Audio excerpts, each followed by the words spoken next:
Arestado ng otoridad ang dalawang suspect na umunoy nagsisilbing fixer ng mga panyaga o foreign national na kumukuha ng government ID at ilang dokumento tulad ng birth certificate. At racket din umano ng suspect na mag-alok ng tulong sa mga banyaga na nakasalang sa deportation proceedings kapalit ng bayad. Naku po, kunin natin ang live report ni Mar Gabriel. Mar! Alex, kabilang doon sa mga ebidensya na na-recover sa mga suspect ay yung mga dokumento ng isang Chinese-looking na babae. Kabilang na nga yung kanyang passport at birth certificate na tila ipinroseso daw gaya nung kay Alice Gu.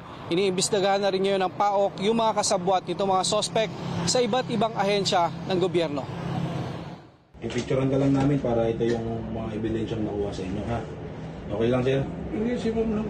Dalawa ko kayo, sir. Dalawa ko kayo. Basta sa ngayon, may ebidensya na nagtuturo na may kinalaman ka. Hindi po, sir. Hindi ko siya. Sige, patigil na natin. Hindi ko siya. Inaresto ng pinagsanib na puwersa ng Presidential Anti-Organized Crime Commission, PNP-CIDG, at ng AFP ang dalawang suspect na nagsisilbi umanong fixer ng mga government ID at document para sa mga foreign national.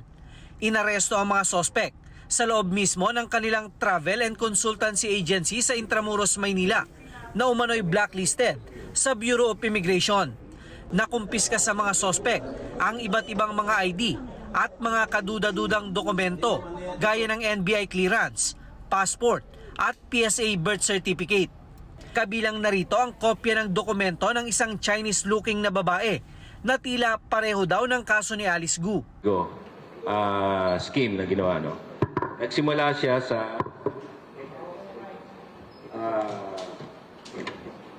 late registration ng certificate niya, birth certificate. Kinuha ito sa Cabanatuan City. And then, meron na rin siyang certificate of marriage. And then, passport. Kino-consider ko na ito na big time na sindikato kasi nga ang level nung nagagawa nila, it involves na yung sa national security natin. They're touching on what? Our passports, di ba? They're touching on yung mga birth certificate natin. Noong nakaraang taon pa raw na monitor ng PAOK ang iligal na aktibidad ng mga suspect na hinihinalang miyembro ng mas malaking sindikato. Pero nang mabisto daw sa investigasyon ng Senado ang modus, naglaylo daw ang mga suspect. Malakas pa ang loob nila kasi mga contacts nila sa mga agencies, not only in BI, but in other agencies like PSA, sa LTO, siguro nag-i-exist pa rin. Nandun pa din. They only lied low pag mainit. Pag nakaramdam sila ng maluwag, tira na naman sila. Nag-aalok din daw ang mga suspect ng serbisyo sa mga asawa ng foreign national na naka-blacklist at nakasalang na sa deportation ng Bureau of Immigration.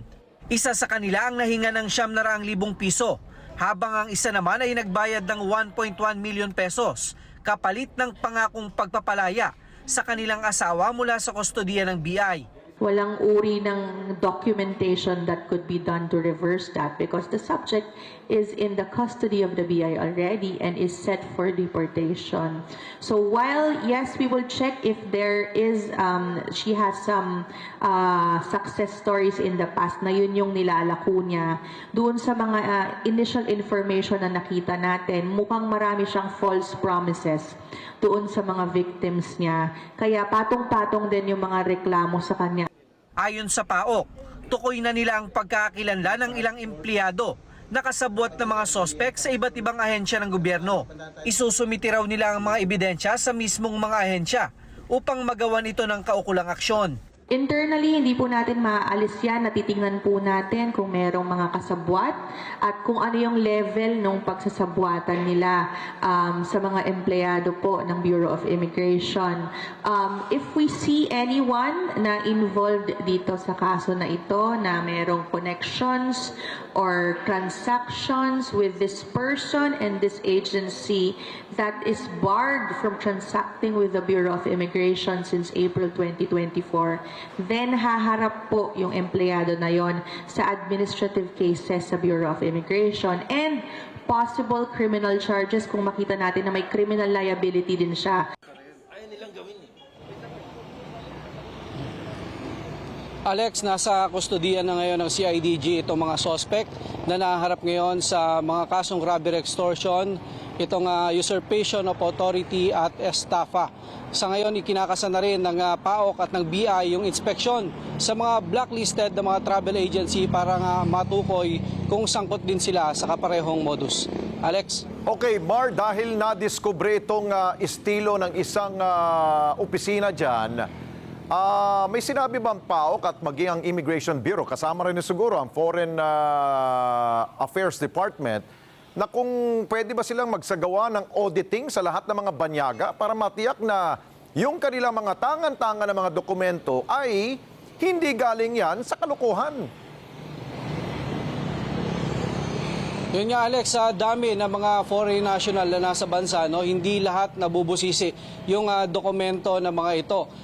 Kalimitan lang na check yung kanilang mga papeles pagka nahuli na sila sa paglabag dito sa ating mga batas sa bansa. No? Kaya nga ang kinakasa ngayon ng PAOK at nitong BI ay yung surprise inspection doon sa mga travel agency, lalo yung mga nasa blacklist na ng Bureau of Immigration para matukoy nila kung sino pa yung mga sangkot sa mga kaparehong modus. Dahil Alex, hindi maliit na halaga yung pinag-uusapan dito. No? Actually, yung kanina, yung patungkol doon sa mga kaso na for deportation ay nasa 1 milyon yung sinisingil. At pagdating naman dito sa mga dokumento, sa ngayon inaalam ng mga otoridad kung magkano yung singilan, lalo sa birth certificate, sa marriage certificate at doon sa kanilang mga passport. Pero Alex? problema dyan, Mar, paano mo malalaman kung yung tangan-tangan nga ng isang foreign national sa tamang o sa lehitimong paraan niya nakuha, no? At kung sakali mang malaman mo na sa mali, anong kasong pwede mo isampa doon laban doon sa foreign national, di ba?